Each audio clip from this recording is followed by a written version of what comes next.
Good evening, losers. Well, I was right.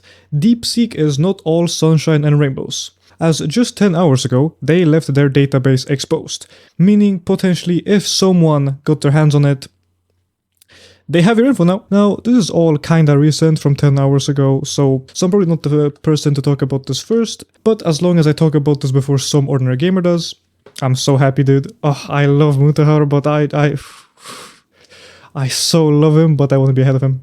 I'm getting this from the Hacker News, which sounds very cringe, but I do like their service. The database hosted at auth2callbackdeepseek.com and this website has enabled unauthorized access to a wide range of information. The exposure allowed for complete database control and potential privilege escalation within a DeepSeek environment without requiring any authentication. Now, as we can see here, their database was hosted at an HTTP website and not a HTTPS website. What does the S stand for? Secure. So your data was not secure. The data wasn't in the open per se, but it doesn't take too much technical know-how to get to it. Because it's an HTTP site, you can very simply use a SQL injection. Very cool and basic hacker stuff here, or hacker stuff. Essentially, how a SQL injection works is you give yourself permissions to a command in the command. For example, if a website will ask you for a password, you give it the password and it checks the database of passwords, and if they match, then the statement is true, letting you in. But on a non-secure website like an HTTP website, what you can simply do is fuck the password, you just write 1 equals 1. Since 1 equals 1 is a true statement, the website is like, very nice, please come in. So if anybody with malicious intent and some technical know-how got to see this, it's very likely that your data was stolen. But to DeepSeek's credit, kind of, obviously they should never ever allow this to happen, but to their credit, once it did come to their attention, they took this down immediately, or within half an hour. Now, obviously this only affects people who potentially use DeepSeek as their API, their application, or their web server, not the people who downloaded and only used it locally. So that's, I guess, one extra plus for everybody who was smart and did it locally. Now, obviously this is something that should never be allowed to happen. If you talk to Chatgpt like I do, that motherfucker knows everything about me, right? He knows my medical history, my mother's maiden name, my pet's first name, my bank address. No, I'm kidding, obviously. But the data you provide with is so incredibly critical that it has to be well protected. So obviously, if you're cool surrendering your data to ChatGPT or DeepSeek, that's fine. But you shouldn't be cool with stuff like this happening, because that's just careless. Now, to the more interesting part for me is this part right here. OpenAI and Microsoft are both probing whether DeepSeek used OpenAI application programming interface without permission to train its own models, which would make sense since their answers are very similar. And if that's true, I will glaze myself to the moon and back, because I called that shit. I called it in the first 10 hours. Okay, I didn't call it. I said it's maybe true. I said it's odd how they have such similar answers. Let me cue the clip here. In my last video, I realized that if you reset or get their weights as close to default as possible, they will almost, or always in my case, produce the same answer. Shit, I realize I have to explain what weights are.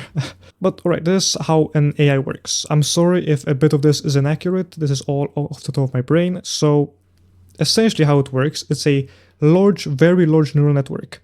It scans based on its training data, it learns the different values and commonalities between a prompt and an answer and different information, which are the weights it attaches to each possible prompt or answer or question. It's fed millions on millions and millions of sentences of data and yada yada for it to establish these weights, and even slight alterations in data would produce slightly different answers. Now,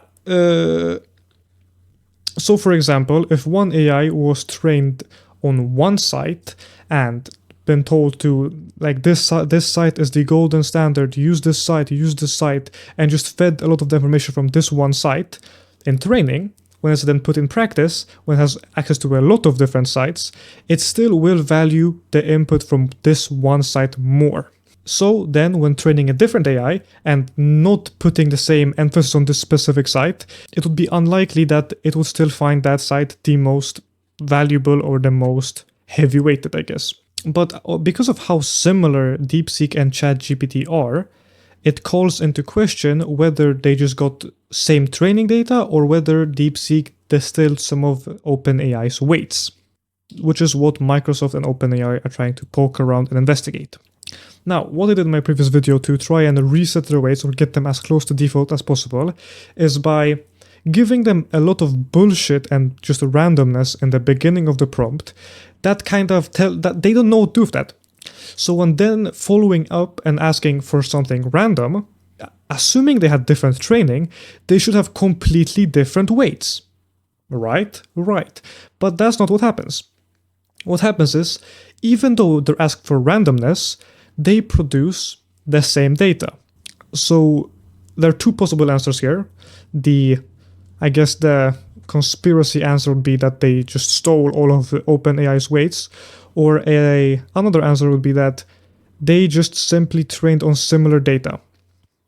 Now, I am not nearly qualified, and I'm not nearly smart enough to tell you which one's which, but all I'm saying is that if it does turn out that they stole some of OpenAI's secret sauce, then I called that shit in the first 10 hours of it being open. Network Chuck, Summoner Gamers, move aside. A new tech leader that's just yapping out of his ass is in the tech sphere now. Everybody bow down to me. Obviously, I'm kidding. Kind of. I will glaze myself. I'm kidding. But still. Kinda cool stuff.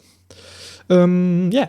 Either way, all the slop, sorry for it, but I'm working on that Eternal Blue video. It's gonna be a banger. But yeah, thank you for keeping up with the slop, and I will probably see you in another episode of The Slop. Either way, I love you all. Be good people. See ya.